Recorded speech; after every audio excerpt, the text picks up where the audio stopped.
Bon, bah on repart. Alors, petit changement cette année par rapport à d'habitude. Je te montre.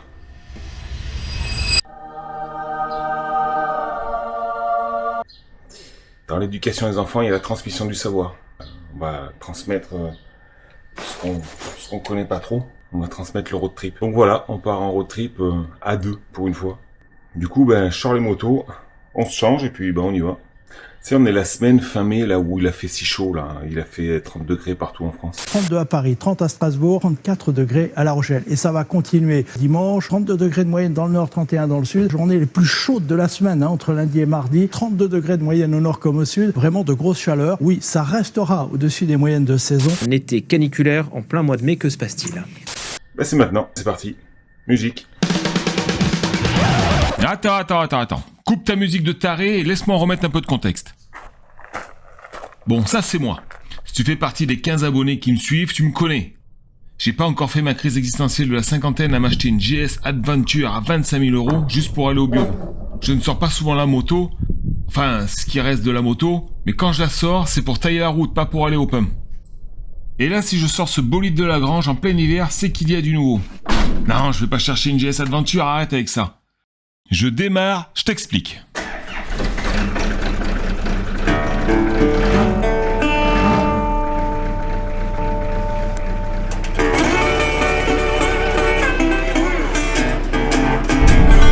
On est le 30 janvier, c'est pas du tout la saison pour faire de la moto. Enfin, moi, c'est pas ma saison.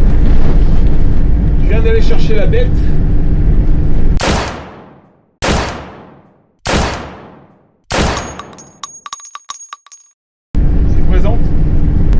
Pour aller chercher une moto, mais elle n'est pas pour moi la moto. C'est que cette année, il y a peut-être bien quelqu'un qui va avoir son permis et qui va peut-être bien venir avec moi au mois de mai en vadrouille. Donc elle ne le sait pas encore, elle a même pas son permis encore. Mais j'ai déjà acheté la moto, parce que j'aimerais bien qu'elle parte avec moi.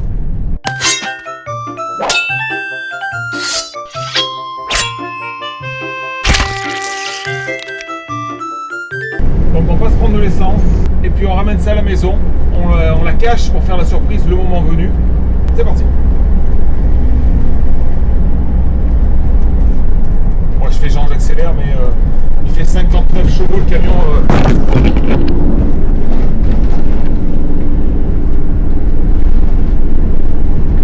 Eh ben quand même ouais, petite accélération là, ça a volé la caméra. C'est pas du brouillard qu'il y a derrière hein. Ouais, il y a un petit peu d'huile qui passe, mais ça, c'est pour lubrifier le moteur, tout. C'est bon. Je crois bien qu'elle est là.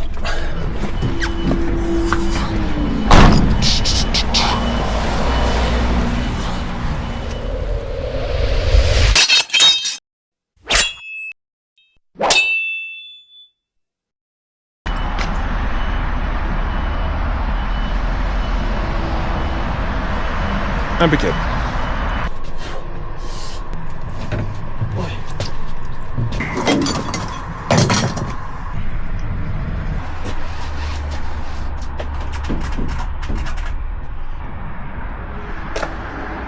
L'amour du travail bien fait.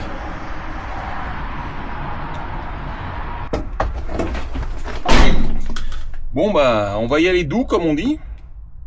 On n'a pas beaucoup à faire. On n'a pas les clés. Qu'est-ce que j'ai fait des clés? Les clés? Tu t'accroches hein?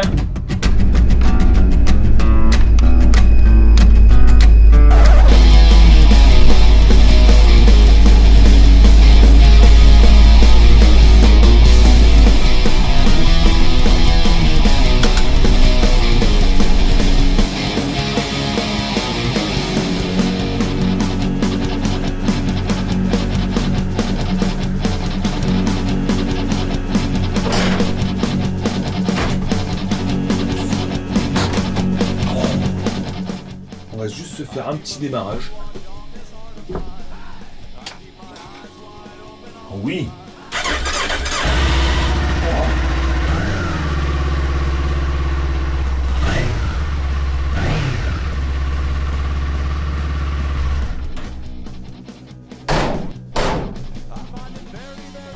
Bon bah voilà, bah du coup Du coup, il n'y a plus qu'un.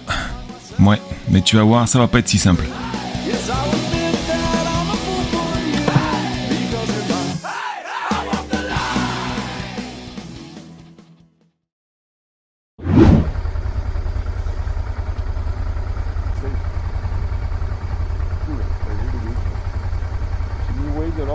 Depuis ses 16 ans et avec son permis 125, on était déjà parti en road trip, enfin en mini road trip, pour tester, pour voir si faire des heures de route, pour finir par dormir par terre, ça pouvait lui plaire. Alors on a validé cette étape plusieurs fois, il restait juste à attendre d'avoir le permis A2 et une monture un peu plus glorieuse pour s'éloigner et découvrir l'Europe, dans un premier temps. Mais il restait une inconnue. Combien de kilomètres Aïda pouvait-elle abattre dans une journée? Eh bien on va être fixé, direction les pays de l'Est.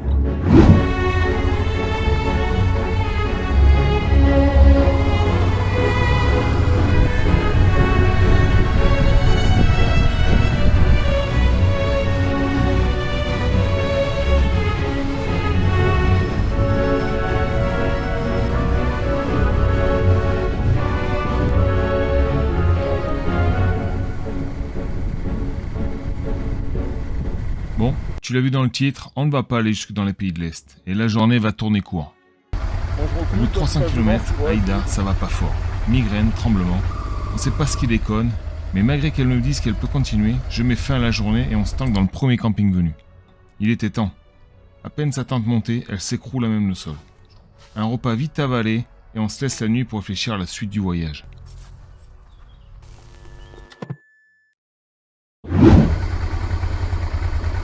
Au petit matin, après une nuit de 11 heures, j'ai pris ma décision.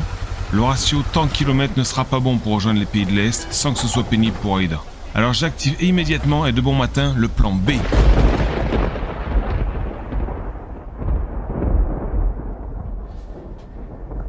t'as intérêt à te couvrir les cervicales. Parce que là, ça va rouler, c'est bien. Tu vas avoir du frais, c'est bien. Et alors demain matin, quand tu vas te lever, tu vas avoir pris tout le vent dans le cou. Je te garantis que tu vas te courir après. On va pas faire une leçon sur le chargement. Tu charges comme tu peux.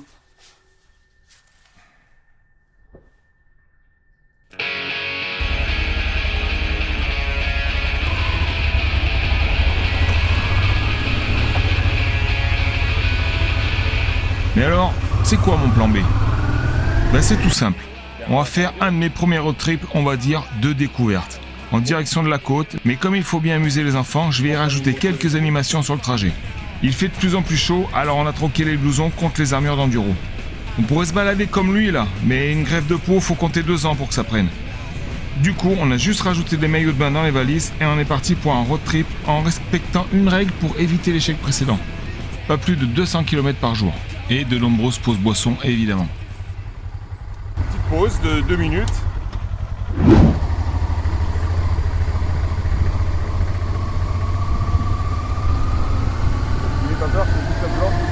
Allez, plus qu'une poignée de kilomètres avant d'arriver dans un petit village que j'aime bien mais qui est toujours très fréquenté.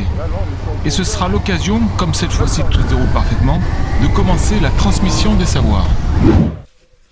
Leçon numéro, se tanker dans un camping. Comme ça, tu poses tout ton matos et après tu vas te promener. Et ouais, sinon tu te balades avec ton casque, ton blouson, t'as l'air d'un con. Ouais, puis il y a aussi que quand tu rentres de balade, bah, t'as pas envie de te casser à faire le campement.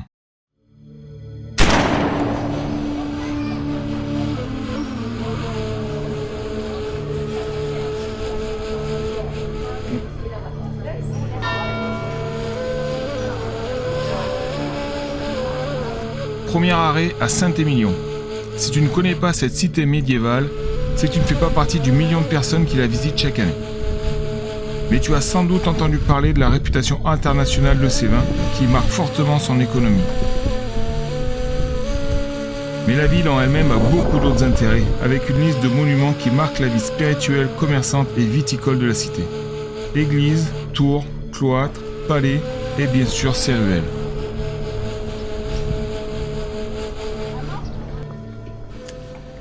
Oui, quand tu promènes ton ado, faut pas oublier l'heure du goûter, rituel immuable.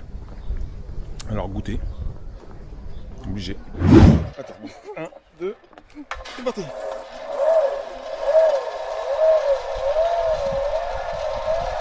Allez, une petite course de tyrolienne pour bien digérer la glace et terminer la journée. Et je ne me rends pas compte à ce moment-là que j'ai moi-même oublié certaines règles.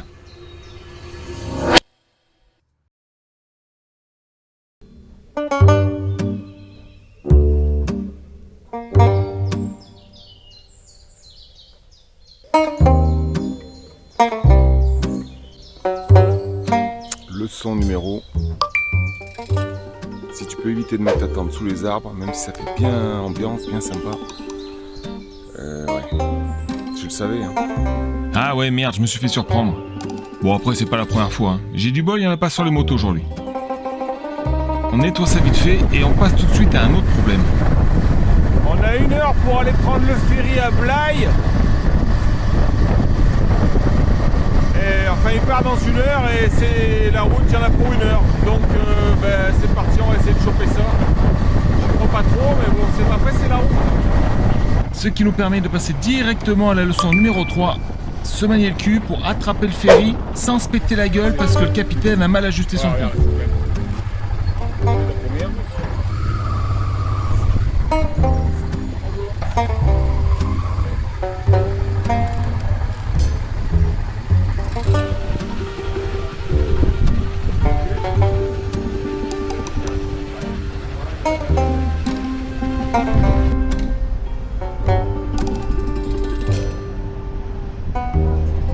Et on a réussi à choper le ferry qui était légèrement en retard comme nous. Donc c'est parti pour une petite traversée de 30 minutes pour la modique somme de 40 € les deux.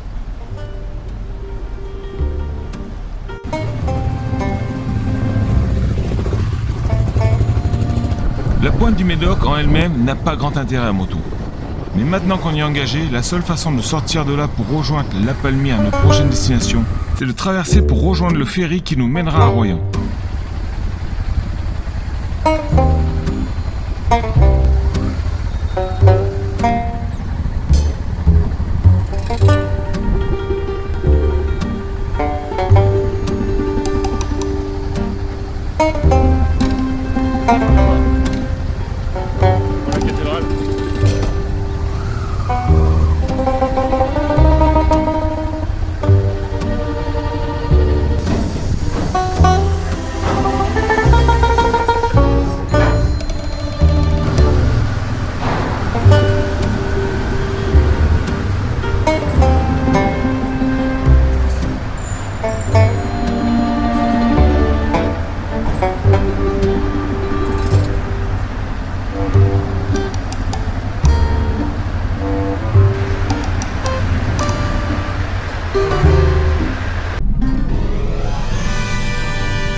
Et c'est allégé de 50 € de mieux que nous débarquons à Royan pour filer de suite dans un lieu traditionnellement bondé pendant les vacances.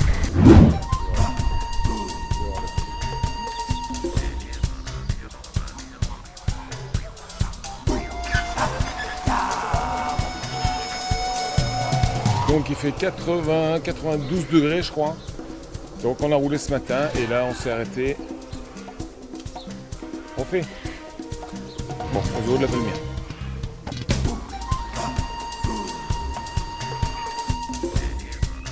Il est prêt à me l'attraper en une fraction de seconde, t'as vu?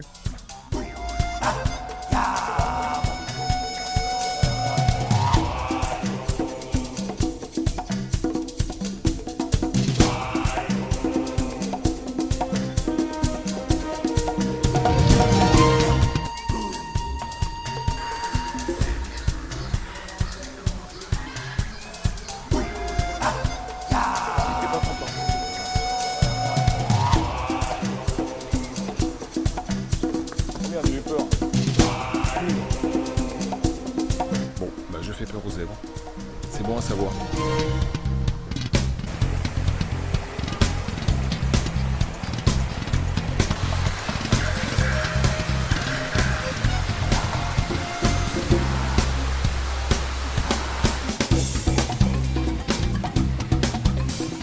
Et c'est sur l'incontournable éléphant qui pète un boulon que se termine la visite. Et notre journée aussi pour le coup. Demain, on a juste une poignée de kilomètres à faire pour atteindre la prochaine étape. Enfin, pas vraiment. On va dire qu'on va être à une portée de 1000 nautiques de la prochaine étape.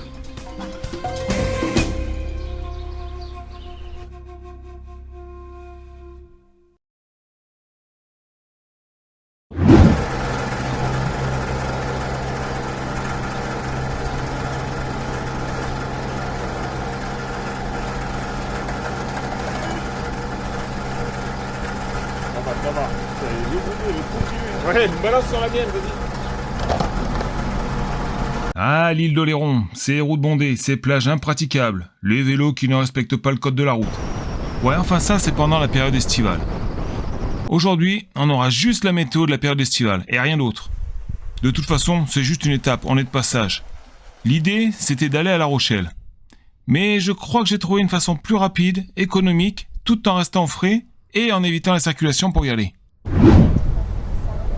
Et ouais, pas mal, hein? Si tu le savais pas, il y a une ligne régulière entre Boyardville et La Rochelle. Tu mets 1 heure, t'es au frais, et en plus ça amuse les enfants. Ouais, par contre, il y a qu'un retour le soir, donc si tu le rates, t'es mal.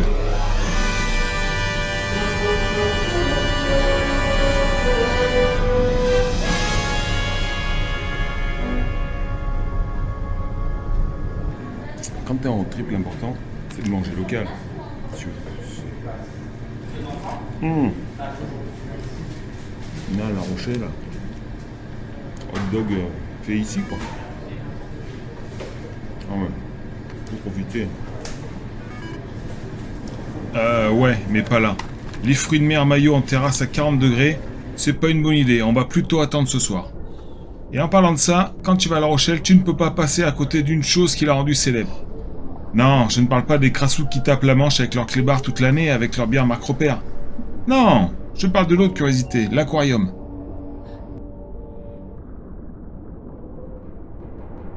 Allez, on se presse d'acheter 2-3 conneries à la boutique parce que le bateau va pas nous attendre.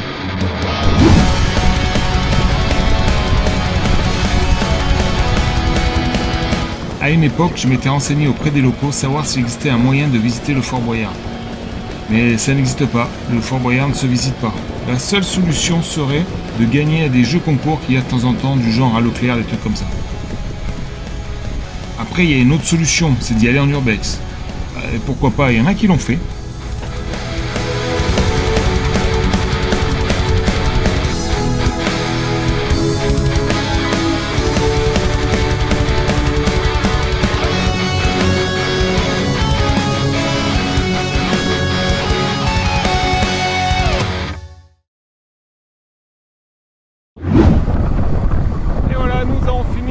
Petit road trip de démonstration de 1150 km. Donc on va débriefer, puis on va voir si on envisage bien road trip un peu plus énervé.